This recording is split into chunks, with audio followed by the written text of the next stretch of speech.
I told them that I'm not going back. I just want to save my life. I just bought somebody's passport in order to escape from the border and to prolong my life. When I was caught, they told me that they are going to arrest me. I accepted it. The Icelandic people, they do not have much knowledge about Ethiopia. And sometimes you just ask you, saying that, what is going to be happen if you go back home? Why not you go back home? You know, they don't understand what the dictators are doing since they haven't passed through that experience.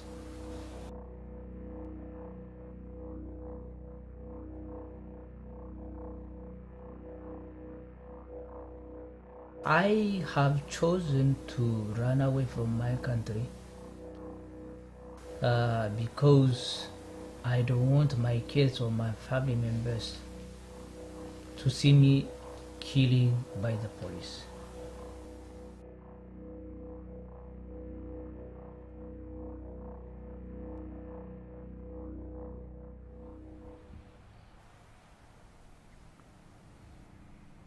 We have abilities to work, we have education, we are just, the burden to the government, and I don't want to be that one. We do not know what is going to be tomorrow, but dreaming that one day I will be in Canada or America. I know that I'm definitely that I'm gonna be there.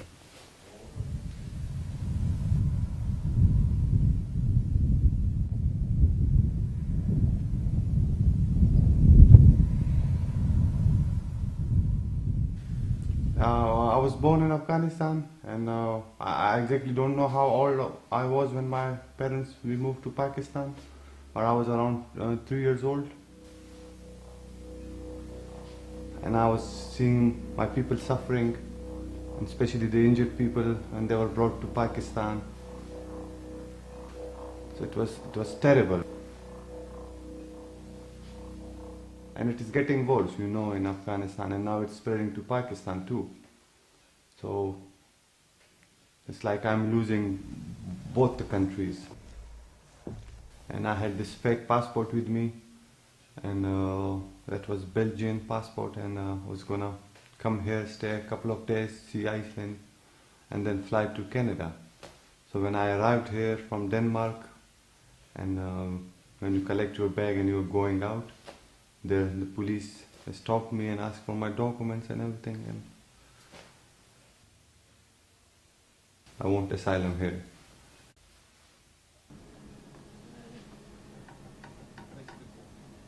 And now I'm learning to cook the Indian cuisine and all those things, working in a restaurant as a cook. Here in Iceland they complain, the refugees, I don't understand why they're complaining.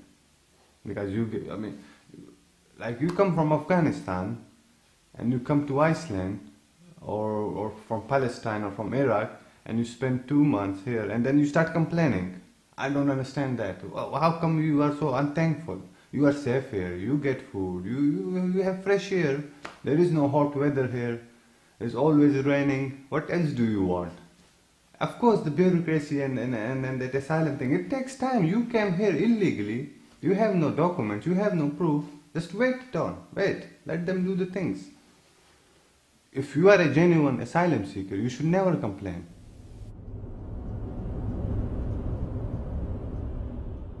I'm a pastor for immigrants. Keflavik is not very close place, especially in winter time. It's snowing and then the roads are covered with ices. It's not very easy to go to Keflavik.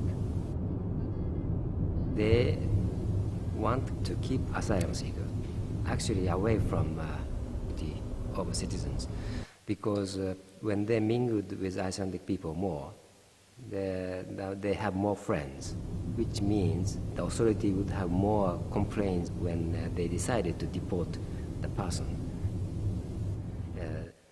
Young people might even fall in love and to have a child.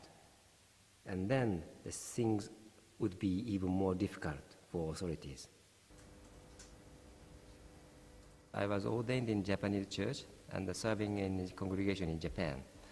And then I got acquainted with the Icelandic woman who was also a priest, and then so that's why I moved here.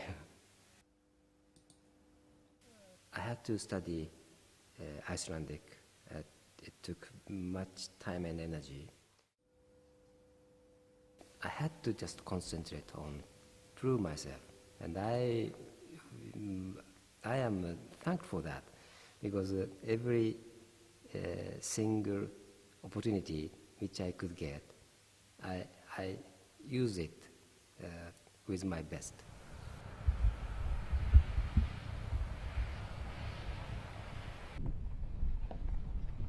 I'm a Lutheran pastor, but I don't care about if the immigrant is Buddhist or Islam or non-religious people. I think that is not the essential thing. It's, what I need to see is the value as a person. And that is the same for everybody. But I am taking to help somebody first, and then talk about religious values. And I'm not going to make some bargain. If you believe in God, or if you believe in Jesus, you will be saved.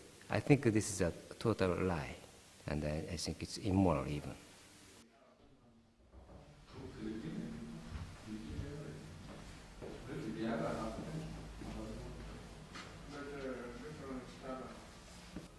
Actually, I understand that most of them. Hi, I'm happy to hear from you that you are doing fine. Especially, I'm glad to hear that you have passed to grade 10. My sons, I'm not living in the way I wanted and planned. Because of this, you are not getting the love of me, your father.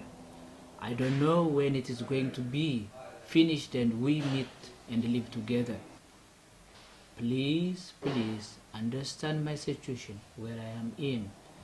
Take care and may God be with you. Your father, Adana.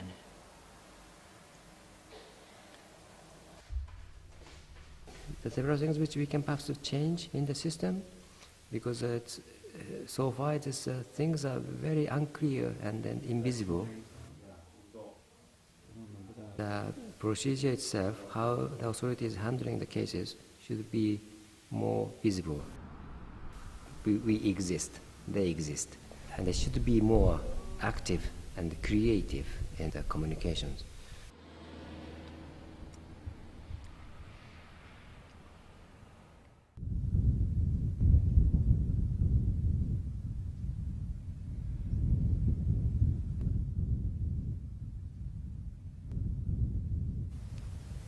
Should have been born in Austria or somewhere in Colorado.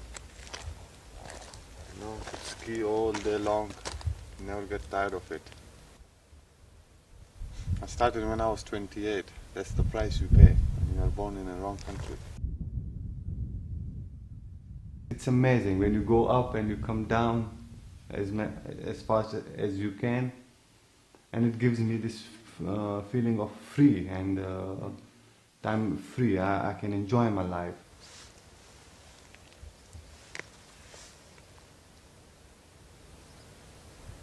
And I hope in next life.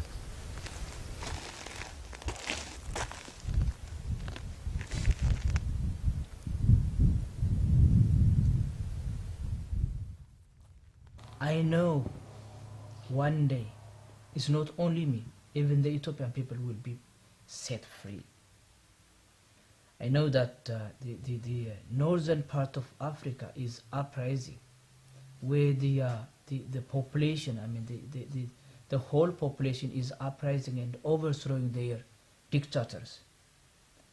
I know that one day it will be happened and overthrown the dictator, so that we go back home. home is sweet, man. Home is sweet, man.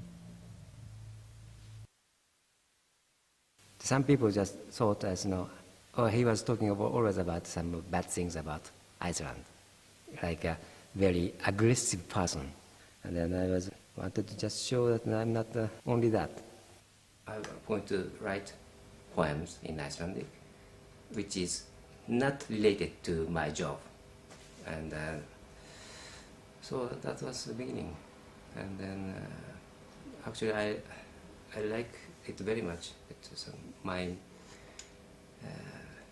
favorite hobby now. When I see something beautiful, I feel it is cute and beautiful. People have many aspects.